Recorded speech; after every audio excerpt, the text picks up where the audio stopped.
সে অনেক দিন আগের কথা। রুদ্রপ্রতাপ ছিল মিহিরপুর গ্রামের একজন জমিদার। ভীষণ বদমেজাজি, অকারণে মানুষের ওপর অত্যাচার করত। তার ছিল এক লেঠেল বাহিনী। সেই বাহিনী নিয়ে সে জোর করে খাজনা দিয়ে গরিব মানুষের জমি হাতিয়ে নিত। এইভাবে সে সম্পত্তিও করেছিল অনেক। আর কেউ জমি লিখতে না চাইলে চলতো লেঠেল বাহিনী দিয়ে অত্যাচার।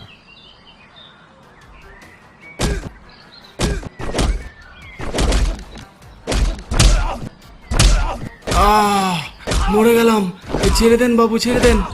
আমি জমি লিখে দেবো, আমাকে প্রাণে মারেন না, আমাকে ছেড়ে দেন।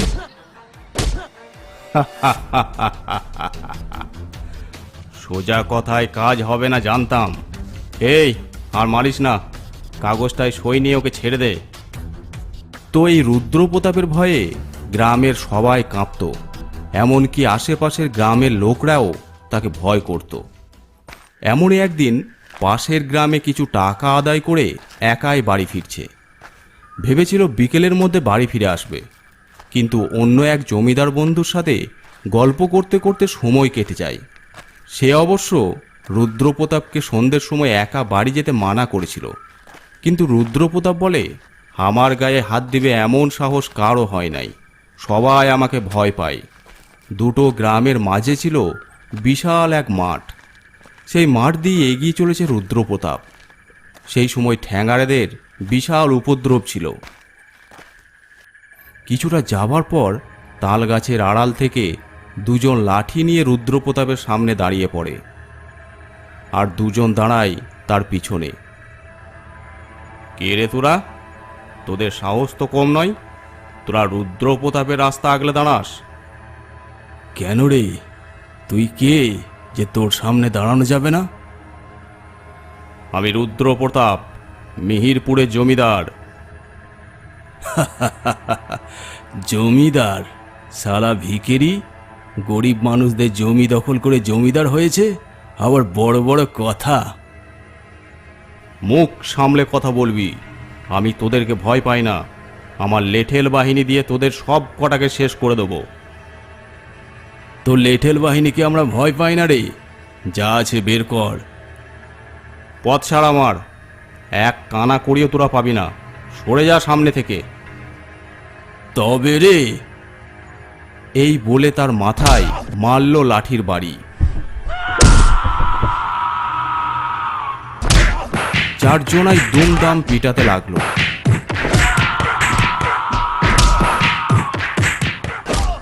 মাথা ফেটে দরদর করে রক্ত বের হতে লাগলো। টাকা পয়সা যা ছিল সব নিয়ে নিল তারা। মর এবার। তারপর লাশটাকে ঝোপের মধ্যে ফেলে দিয়ে চলে গেল। পরদিন সকালে গিন্নি চিন্তায় পড়ে গেল। হ্যাঁ রে রমেশ, তোর বাবা এখনো বাড়ি ফিরল না কেন বলতো? মনে হয় বন্ধুর বাড়িতে কুটুমতালি করছে।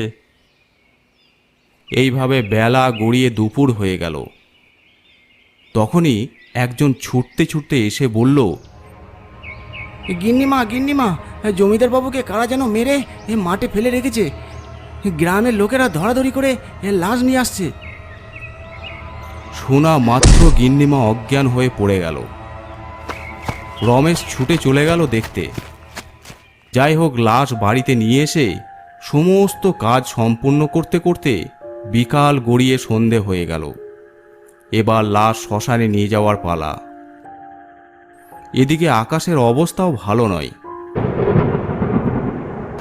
তাই আর দেরি না করে চোখের জলে বিদায় জানিয়ে লাশ নিয়ে সবাই রওনা দিল।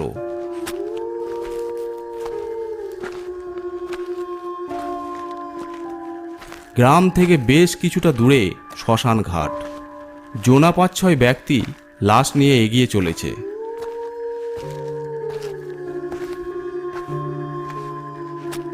এই শ্মশানে যাবার পথেই প্রাচীন এক বটগাছে এক ভূত বাস করত, যার নাম জগাই। সে ওই মিহিরপুর গ্রামেরই লোক ছিল। বড় ভালো মানুষ ছিল। দুই স্বামী স্ত্রী মিলে ভালোই তাদের সংসার চলত। আর ছিল রাস্তার ধারে একটা বেশ বড় জমি। জমিদার জোর করে ওই জমি লিখে নিতে চাইলে জগাই কিছুতেই দেয় না। ফলে যা হবার তাই হলো, জগাইকে মরতে হলো। তাও প্রায় আজ থেকে 10 বছর আগে। সেই থেকে সেই বট গাছে আশ্রয় নিয়ে এখানেই থাকে। আর কি করে জমিদারকে জব্দ করা যায় সেই ফন্দি করে। বেটার ছেলে ভণ্ড জমিদার আজ মরেছে, এবার দেখ কেমন লাগে। ওর তো মরে ভূত হতে এখনো বেশ কয়েকদিন লাগবে। এই কদিন যদি আমি ওই মরাটার ভিতরে ঢুকে গরিব মানুষদের কিছু উপকার করি, তাহলে আমার আত্মা শান্তি পাবে। আমার গিন্নিরও কিছু একটা ব্যবস্থা করে দিয়ে আসতে হবে। আমি না থাকায় বেচারি কত কষ্টে থাকে। এদিকে আকাশের মেঘ জমতে শুরু করেছে, শোঁ শোঁ করে হাওয়াও দিচ্ছে।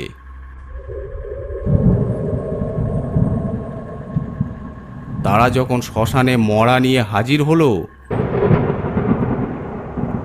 তখন আকাশের অবস্থা আরো খারাপ। জগায়ও মনে মনে এটাই চাইছিল। চিতা সাজিয়ে যখন চিতার ওপর মরা শোয়ানো হলো, তখন তুমুল ঝড় বৃষ্টি শুরু হলো, আর সেই রকম বাজ পড়ার শব্দ।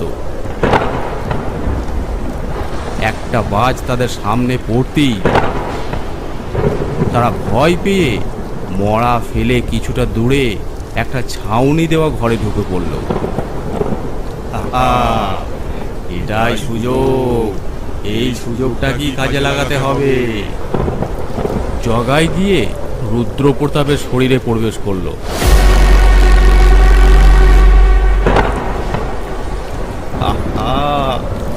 অনেকদিন পর শরীর পেয়ে বেশ ভালোই লাগছে। এখন চুপচাপ মরার মতো পড়ে থাকতে হবে। ওরা যখন আসবে তখন দেখা যাবে।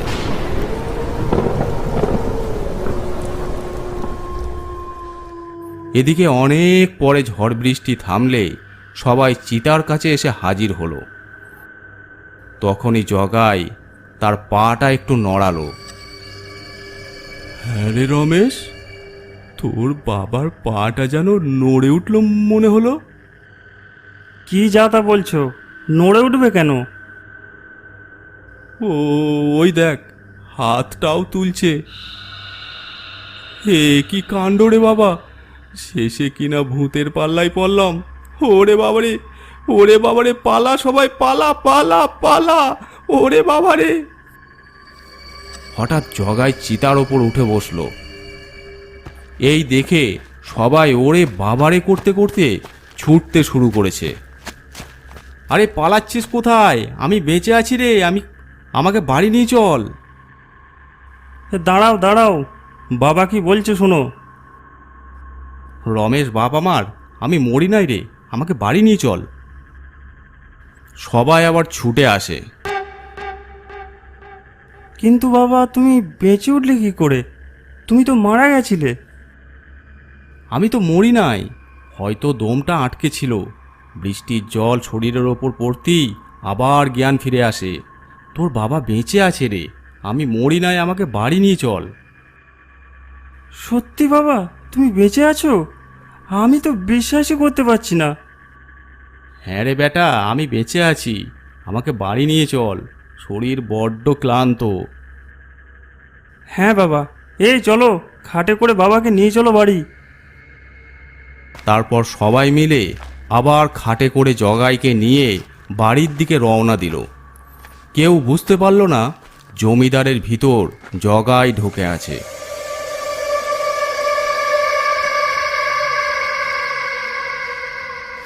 গ্রামে তো হইচই পড়ে গেল। সবাই ভেবেছিল জমিদার মারা গেছে, এবার সবাই একটু শান্তিতে থাকতে পারবে।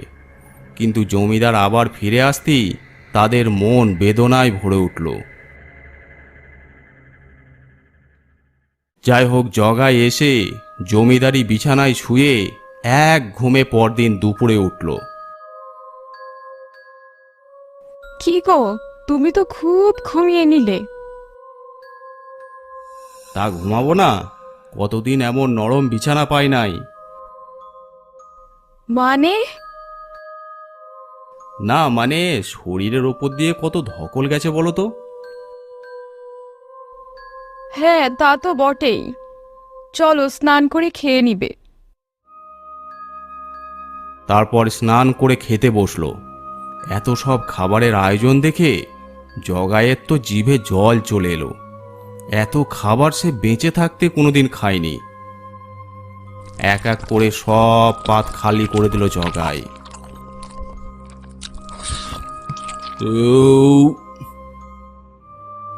কি গো, তুমি সব খাবার একাই খেয়ে ফেললে? তা কি করব, খুব খিদে পেয়েছিল যে। মা এমন করে বলছো কেন? বাবা দুদিন খেতেই পারে নাই, তা খাবে না? কি জানি বাবা, তোর বাবার মতিগতি ভালো লাগছে না।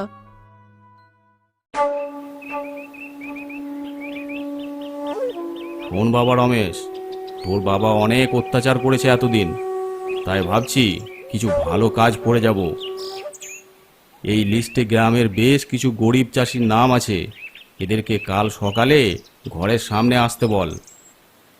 কেন বাবা, আবার ওদের কাছে জমি নেবে নাকি? ওদের তো আর জমিই নেই। তার থেকে বরং গদাই, বরণ, নিতেশ, হোসেন, তুহিন এদের বেশ কয়েকটা জমি আছে, ওদেরকে আসতে বলি না? তুইও দেখছি তোর বাবার মতোই হয়েছিস। যা, যেটা বললাম সেটা কর। কথা মতো তারা সেই সব চাষিদের বাড়ির উদ্দেশ্যে রওনা দিল। এদিকে রুদ্রপ্রতাপের শরীর নিয়ে জগাই গ্রাম ঘুরতে বের হলো। কতদিন পর ঘুরে ঘুরে দেখছে, বেশ ভালোই লাগছে।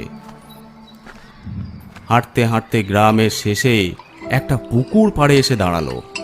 দেখলো তার বউ পুকুরে থালা বাটি মাজছে। বউকে এতদিন পর দেখে তার চোখে জল চলে এলো। জগাই ভুলে গেল যে সে জমিদারের শরীরের ভিতরে আছে। কি গো মালতী, কেমন আছো? কে? ও তুমি? আমার স্বামীর জীবন নিয়েও আশ মেটেনি, এখন আবার আমি কেমন আছি জানতে চাইছো? তোমার মতলব আমি বুঝি না ভেবেছো? শয়তান, চলে যাও এখান থেকে। এই দেখো, রাগ করছো কেন? ও এগিয়ে গিয়ে মালতীর হাতটা ধরে। আমাকে চিনতে পারছো না? আমি তোমার স্বামী গো। আদিক্ষেতা, মরণ নাই। হাত ছাড় বলছি, না হলে আমি চিৎকার করব। জগাই গো, তোমার জগাই। একদম তোমার এই বিষাক্ত মুখে আমার স্বামীর নাম আনবে না। তখনই রমেশ দুজনকে নিয়ে ওই দিকে হেঁটে যাচ্ছিল। বাবাকে দেখতে পেয়ে বলল, বাবা, তুমি এই জগাইয়ের বউয়ের কাছে কি করছো? কিছু দরকার থাকলে আমাকে বলতে পারতে। সে তোরা বুঝবি না, তোরা বাড়ি চল, আমি আসছি। না না বাবা, তোমার এখনো শরীর ভালো হয় নাই, একা একা ঘুরো না, বাড়ি এসো, না হলে আমরাও দাঁড়াচ্ছি। বেশ বেশ চল, আর দাঁড়াতে হবে না। তা যে কাজটা দিয়েছিলাম সেটা করেছিস তো? হ্যাঁ বাবা, কাল ওদেরকে আসতে হবে শুনেই তো ওরা ভয়ে জড়ো সড়ো হয়ে গেছে।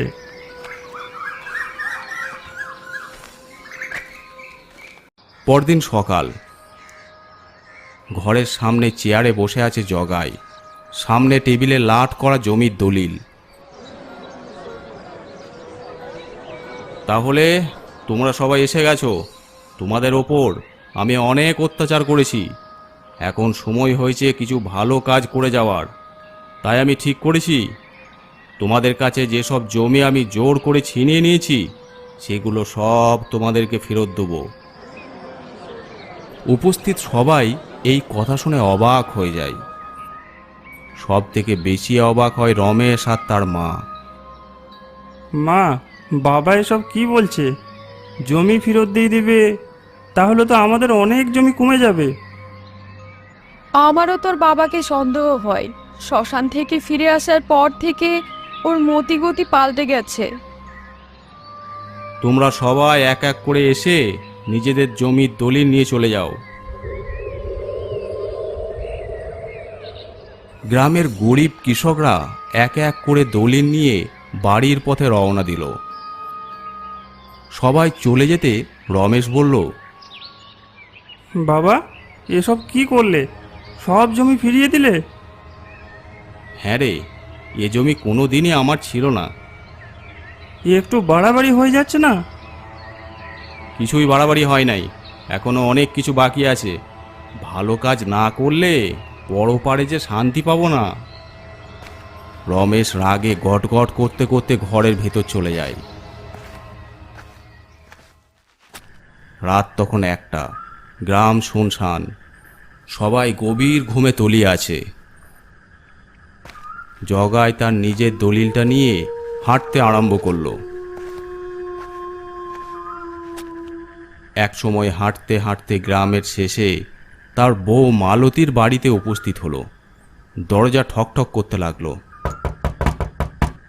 মালতী, মালতী গো, ও মালতী। তুমি এত রাতে এখানে কি করছো? কাল সবাই দলিল নিয়ে গেল, তুমি এলে না। তুমি যে সত্যি সত্যি সবার দলিল ফেরত দিবে তাকে জানতো।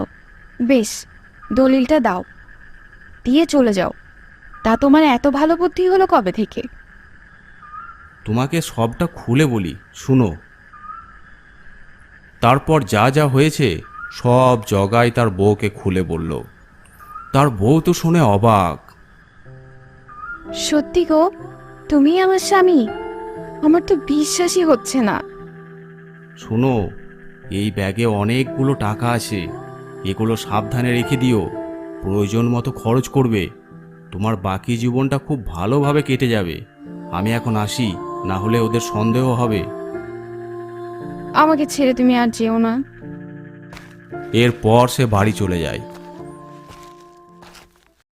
পরদিন সকাল। বুঝলি রমেশ, ঠিক করেছি কাল গ্রামের গরিব মানুষদের নিমন্ত্রণ করে ভরপেট খাওয়াবো। এসব কি বলছো? সে তো অনেক টাকার ব্যাপার। ওদেরকে কেন খাওয়াতে যাব? বুঝবি না, পরকালে জবাব দিতে হবে, শুধু খেয়ে গেলে হবে না। তোরা সব ব্যবস্থা করতে শুরু করে দে, আর গ্রামের মানুষদের জানিয়ে দে। বাবার কি হলো বলো তো? এক রাতেই কি একটা মানুষের এত পরিবর্তন হয়ে যায়? আমি তোকে আগেই বলেছিলাম, আমার মনে হয় এ তোর বাবা নয়। এসব কি বলছো? বাবা নয় তো কে? তা আমি বলতে পারবো না, তবে এ তোর বাবা নয়। না হলে যে মানুষটা এত কষ্ট করে ওদের কাছ থেকে জমি আদায় করলো, সেই লোকটা কি করে এত সহজে সব জমি দিয়ে দিতে পারে? আর তোর বাবা যে 1 টাকা খরচ করে না, সে কিনা গ্রামের লোকদের খাওয়াবে। আমারও তো সন্দেহ হচ্ছে, কিন্তু কি করা যায় বলো তো? শোন, কালকে তো সবাইকে নিমন্ত্রণ করেছে, তুই কিন্তু কবিরাজ মশাইকে নিমন্ত্রণ করবি। সে সব বিষয়ে অনেক কিছু জানে, আসল ব্যাপারটা ও নিশ্চয় বলতে পারবে। ঠিক আছে, আমি নিজে গিয়ে তাকে নিমন্ত্রণ করে আসব। যাই হোক, পরদিন রাতের বেলা সবাই নিমন্ত্রণ খেতে শুরু করলো। কবিরাজ মশাইও এসেছে। সে তীক্ষ্ণ দৃষ্টিতে জগাইকে লক্ষ্য করতে লাগলো। সবার সাথে জগাইও বসেছে খাবার খেতে। আহ, কত খাবার! আজ যখন সুযোগ পেয়েছি তখন ভালো করে খেয়েই নি। জগাই বড় মাছের মাথা নিমেষেই শেষ করে দিল।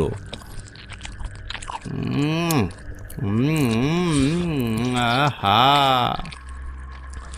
এক বালতি মিষ্টি খেয়ে যখন উঠল, তখন কবিরাজ মশাই যা বোঝার বুঝে নিয়েছে। চুপি চুপি রমেশ আর তার মাকে ডেকে বলল, এ রুদ্রপ্রতাপ নয়। তাহলে কে এটা বাবা? রুদ্রপ্রতাপের শরীরে কোনো প্রেতাত্মা ভর করেছে। কি করে এমন হলো? সেদিন যা হবার শ্মশানেই হয়েছে। আমার মতে তোমার বাবা আর বেঁচে নেই। তোমার বাবার শরীরটা নিয়ে কোনো প্রেতাত্মা এই সব কাণ্ড করছে। কি ব্যাপার, ওরা এত গুরুত্ব সহকারে কি আলোচনা করছে? আমি যে শরীরের ভিতরে ঢুকে আছি এটা আবার বুঝতে পারে নাই তো? যা করার তাড়াতাড়ি করতে হবে। রমেশ, এদিকে শোন। কি বলছো? আমার ঘর থেকে টাকার থলিটা নিয়ে আয়, আর যারা যারা নিমন্ত্রণ খেতে এসেছে সবার হাতে 1000টা করে টাকা দিয়ে দে। না, তোমার কোনো কথাই আর শোনা হবে না। টাকা কি গাছে ফলে নাকি? রমেশ, শোনো, ও যা বলছে তাই করো। ওর এখন অনেক শক্তি, মানা করলে তোমাদের প্রাণও যেতে পারে। কিন্তু এতগুলো টাকা। যা বলছি শোনো। তারপর রমেশ টাকার থলিটা নিয়ে এসে সবাইকে 1000 টাকা করে দিয়ে বিদায় জানালো। যাক, এখন অনেকটা শান্তি, এবার একটু আরামে ঘুম দিই গাই। জগাই চলে গেল ঘরের ভিতর। কি দেখলে তো? এবার ওকে বন্দি করার ব্যবস্থা করতে হবে। কিন্তু কি করে করবে কবিরাজ? সেটা আমার ওপরে ছেড়ে দাও। এই বলে কবিরাজ মশাই ঘরের ভিতর সোজা জগাইয়ের রুমে ঢুকে পড়ল। কি কবিরাজ মশাই, কি মনে করে? সে তো তুমি সবই বুঝতে পেরেছ। তা তো পেরেছি, তোমাকে যে ওরা ডেকে এনেছে তা ভালোই বুঝতে পারছি। তা কি চাও বলো? তুমি যে রুদ্রপ্রতাপ নও তা তো বুঝতে পারছি, কিন্তু তুমি কে যে ওর শরীরে আশ্রয় নিয়েছ? তোমার কাছে লুকিয়ে আর কি করব? আমি সেই জগাই যাকে রুদ্রপ্রতাপ খুন করেছিল। ও, তুমি সেই জগাই? শোনো, আমি সব খবর পেয়েছি। তুমি ওর শরীরে ঢুকে খারাপ কিছু করো নাই। যা করেছো গ্রামের মানুষদের ভালোর জন্যই করেছো। তবে এখন এই মৃত শরীরটা ছেড়ে তুমি চলে যাও। যদি না যাই? যদি না যাও, আমি তোমার অন্তত কোনো ক্ষতি করব না, কিন্তু ওর ছেলে বউ আরও বড় তান্ত্রিককে ডেকে আনবে। সে তোমাকে চিরদিনের জন্য বন্দি করে দিতে পারে। তাই আমার মতে বলে তুমি চলে যাও। তোমার তো সব কাজই হয়ে গেছে। তাও অবশ্য হয়েছে, তবে আমার আরও একটা কাজ বাকি আছে। সেটা করে আমি এর শরীর ছেড়ে চলে যাব। কি কাজ? আমি এই গ্রামে একটা স্কুল তৈরি করে দিয়ে যেতে চাই, যেখানে গ্রামের সবাই পড়াশোনা করে শিক্ষিত হতে পারবে। ঠিক আছে জগাই, তোমার উদ্দেশ্য অনেক মহৎ। আমি এই কাজে তোমাকে সাহায্য করব। আমি দায়িত্ব নিয়ে স্কুল তৈরি করব। কবিরাজ গিয়ে তার ছেলে বউকে সব ব্যাপারটা খুলে বলল। প্রথমে তারা রাজি হলো না, পরে বাধ্য হয়ে রাজি হয়। জগাই 2 ব্যাগ টাকা নিয়ে নিচেই নেমে আসে। কবিরাজের হাতে ব্যাগ দুটো দিয়ে বলল, তোমার হাতে দায়িত্ব দিয়ে গেলাম, আর তোরাও শুনে রাখ, যদি এই কাজে কবিরাজকে কেউ বাধা দেয় আমি তার ঘাড় মটকে দেব। আর শোন, আমি চলে যাচ্ছি। ওই শ্মশান ঘাটের গাছতলায় তোদের রুদ্রপ্রতাপের শরীর পড়ে থাকবে, নিয়ে এসে পুড়িয়ে দিস। এরপর জগাই হাঁটতে হাঁটতে শ্মশানের উদ্দেশ্যে রওনা দিল। ঠিক গাছতলায় এসে ওর শরীর ছেড়ে বেরিয়ে গেল।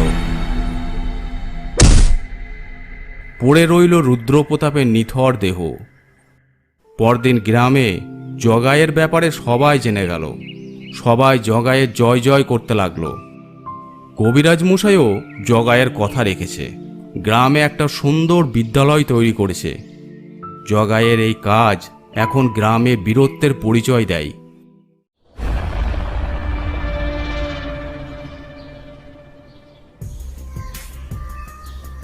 আজকের গল্পটি আপনাদের কেমন লাগলো অবশ্যই কমেন্ট করে জানাবেন। আর যদি ভালো লেগে থাকে অবশ্যই চ্যানেলটি সাবস্ক্রাইব করে দেবেন।